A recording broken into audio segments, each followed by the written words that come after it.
Hai teman-teman semua, balik lagi bareng saya Ari di channel Kontaineran ID. Nah, di video kali ini kita mau ngebahas topik yang ringan-ringan aja ya, nggak usah yang berat-berat dulu. Contohnya kayak tips memilih produk untuk ekspor ya. Karena juga teman-teman banyak yang tanya atau ternyata belum punya produk nih untuk diekspor.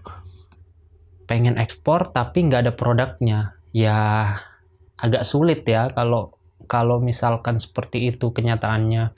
Yang betul adalah kita harus tahu dulu produknya dan harus benar-benar mengetahui produk knowledge-nya, riset market, baru cari buyer. Nah, itu yang step yang selalu diajarkan oleh guru-guru saya waktu pelatihan dulu.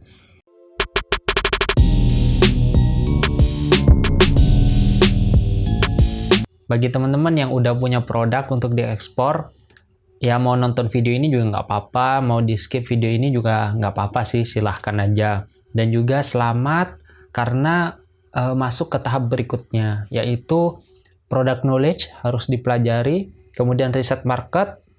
Nah, yang ketiga, kalau kita udah menentukan negara tujuan ekspor, harus diriset negara tujuan ekspor tersebut. Mulai dari buyer, stakeholder, kemudian negaranya seperti apa, penduduknya, kebiasaannya, dan lain-lain. Selamat ya. Nah, bagi yang belum ada produknya, nah kalian harus tonton video ini dan jangan di skip-skip ya. Karena banyak banget pertanyaan di komen yang sebetulnya udah saya jelasin di video tersebut. Oke? Kalau ada teman-teman yang nanya ke saya belum ada produk nih, sebaiknya ekspor apa? Nah, itu sebetulnya saya juga bingung sih jawabnya itu gimana. Tapi saya selalu jawab, biasanya yang pertama adalah apa yang kalian suka. Hobi kalian misalkan apa? Bisa nggak dijadikan produk atau jasa kemudian ditawarkan kepada masyarakat internasional? Bagi teman-teman yang udah ada inspirasi nih, udah ada inspirasi produk dari hal yang disukai atau hobinya, bisa tulis di kolom komentar ya. Siapa tahu saya punya list bayarnya, oke?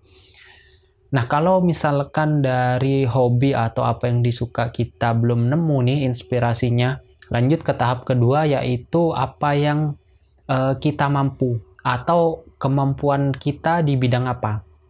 Yang kita kuasai apa. Nah, biasanya selama kita menempuh pendidikan formal, baik SMA maupun yang kuliah, di sana ada beberapa hal menarik atau seperti pembelajaran menarik gitulah. Tentang produk, ya mungkin ada kunjungan ke masyarakat, turun ke masyarakat. Di sana biasanya kalian melihat apa, menemukan apa gitu. Contoh misalkan membuat mesin, membuat sesuatu yang harus butuh kemampuan khusus gitu. Nah, bisa teman-teman bikin di Indonesia. Coba bikin dan coba tawarkan ke masyarakat internasional. Kalau teman-teman udah tahu nih, udah nemu inspirasi dari hal yang sesuai dengan kemampuan teman-teman, bisa komen di bawah. Siapa tahu saya juga bisa membantu dari list importirnya atau bayarnya, oke? Bila dari kedua cara tersebut teman-teman belum ada inspirasi nih, ada cara yang ketiga sebetulnya, yaitu melihat peluang. Tapi dalam melihat peluang kita harus peka ya teman-teman. Peluang itu bisa dari diri kita sendiri dan dari lingkungan kita. Di dalam diri kita ada ratusan bahkan ribuan peluang yang ada. Mulai dari yang kita pakai, yang kita gunakan, yang kita konsumsi misalkan. Ngomong-ngomong soal peluang dan harus peka terhadap sekitar kita, saya jadi keinget sebuah kata-kata yang lumayan menarik nih. Kurang lebih isinya begini. Produk yang kita tawarkan bukan cuma soal profit, tapi menjadi solusi bagi banyak orang. Jadi semakin banyak kita memberikan solusi terhadap orang, ya kesempatan kita buat berkembang baik produk dan perusahaannya itu juga semakin besar. Nah, ini bisa jadi pertimbangan juga bagi teman-teman dalam melihat peluang yang ada di sekitar kita. Bisa dari hulu tingkat petani, nelayan, atau produsen, maupun di hilirnya, di tingkat importir atau bayar, maupun di customernya.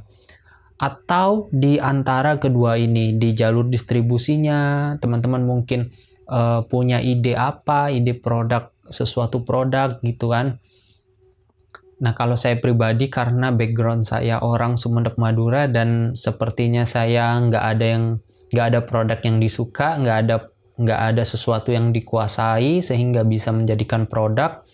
Nah, makanya saya harus peka terhadap lingkungan sekitar saya. Nah, contohnya di Kabupaten Sumeneb sendiri merupakan penghasil yang pertama adalah perikanan, yang kedua tembakau, yang ketiga adalah gula siwalan. Nah, dari ketiga produk ini kemudian kita kaji, kita analisa secara sederhana. Mana yang peluangnya lebih oke dibandingkan yang lain, dan juga syarat masuk ke negara tujuan ekspor lebih sedikit dibandingkan yang lain, atau lebih mudah dibandingkan yang lain. Nah, kalau misalkan produk tembakau nih ya, banyak negara yang protek tembakau itu masuk ke negaranya. Bisa-bisa kita kena charge atau kena tax yang sangat tinggi dari produk tersebut. Makanya saya nggak dulu deh untuk tembakau. Nah, yang kedua adalah produk perikanan. Perikanan ini sebetulnya sangat menggiurkan karena potensi keuntungan kita juga tinggi di sana. Tapi mengingat saya merupakan eksportir yang baru mau belajar, dan saya menganalisa bahwa produk perikanan ini butuh sertifikasi yang khusus, yang lumayan banyak, makanya saya enggak juga untuk memilih produk perikanan tersebut. Nah, yang ketiga, yang terakhir adalah gula palma atau gula siwalan. Nah, gula siwalan ini unik, teman-teman. Jadi, gula siwalan itu hanya tumbuh di beberapa daerah di Indonesia. Ya, sebagian Tuban, di Sumeneb Madura, di Jeneponto Sulawesi, kemudian di NTT dan NTB. Nah, dari segi potensialnya juga gula ini lumayan oke kalau dari market intelligence-nya.